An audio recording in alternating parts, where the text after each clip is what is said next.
देखो, हमारे हर एक सेल के अंदर डीएनए होता है जो लाइफ का ब्लूप्रिंट होता है। ये डीएनए क्रोमोसोम्स में ऑर्गेनाइज्ड होता है जो पेयर्स में रहते हैं, और इनमें से एक पेयर डिसाइड करता है कि हम बायोलॉजिकली मेल हैं या फीमेल। एक क्रोमोसोम हमें अपनी मम्मी से मिलता है और दूसरा पापा से। फीमेल्स के पास 2 एक्स क्रोमोसोम्स होते हैं, जबकि मेल्स के पास एक एक्स और एक वाई क्रोमोसोम होता है। वाई क्रोमोसोम भले ही छोटा है, लेकिन इसका काम बड़ा है। इसमें SRY जीन होता है जो एक स्विच की तरह काम करता है और बेबी के पेट में ही डिसाइड कर देता है कि वो मेल बनेगा। अगर ये SRY जीन ना हो तो बॉडी अपने आप फीमेल बनने लगती है, और ये जीन स्पर्म प्रोड्यूस करने के लिए भी बहुत इंपॉर्टेंट है, इसलिए मेल फर्टिलिटी के लिए भी बहुत जरूरी है। इस वाई क्रोमोसोम का होना या ना होना ही ह्यूमंस में इतनी डाइवर्सिटी लाता है। एक्स क्रोमोसोम के अनलाइक वाई क्रोमोसोम का कोई पार्टनर नहीं होता।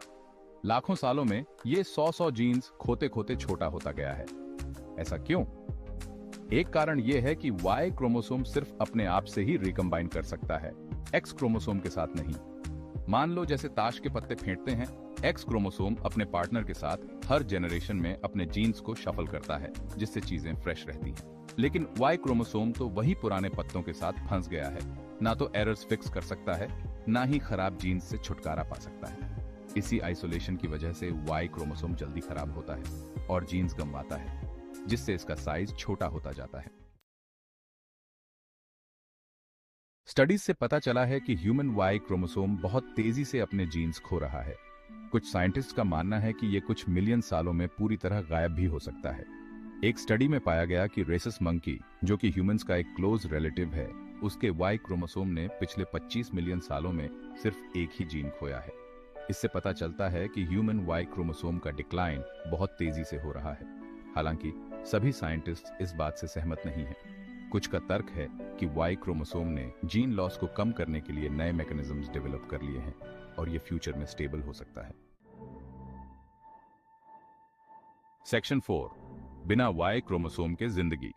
जानवरों की दुनिया से कुछ मिसालें। वाई क्रोमोसोम के गायब होने का आइडिया सुनने में अजीब लग सकता है, लेकिन ऐसा पहले भी हो चुका है। कई रोडेंट स्पीसीज ने अपने वाई क्रोमोसोम को पूरी तरह से खो दिया है। उदाहरण के लिए स्पाइनी रैट ने सेक्स डिटरमिन करने का एक नया ही सिस्टम डेवलप कर लिया है। उसने वाई क्रोमोसोम और SRY जीन को पूरी तरह से गवा दिया है। इसकी जगह अब दूसरे जीन्स ने मेल डेवलपमेंट को ट्रिगर करने का काम संभाल लिया है। ये उदाहरण दिखाते हैं कि बिना वाई क्रोमोसोम के जिंदगी मुमकिन है, और एवोल्यूशन सेक्स डिटर्मिनेशन के लिए नए रास्ते खुद ढूंढ लेता है। सेक्शन 5, प्रजनन का भविष्य। अगर वाई क्रोमोसोम गायब हो गया तो क्या होगा? वाई क्रोमोसोम के गायब होने की संभावना से ह्यूमन रिप्रोडक्शन के फ्यूचर को लेकर सवाल उठते हैं। क्या इसका मतलब पुरुषों का अंत होगा? जरूरी नहीं। जैसे हमने दूसरी प्रजातियों में देखा है, सेक्स डिटरमिन करने के नए सिस्टम्स विकसित हो सकते हैं। हो सकता है कि इंसान भी एक नया ही सिस्टम डेवलप कर ले, शायद किसी दूसरे क्रोमोसोम या जीन्स के कॉम्बिनेशन से।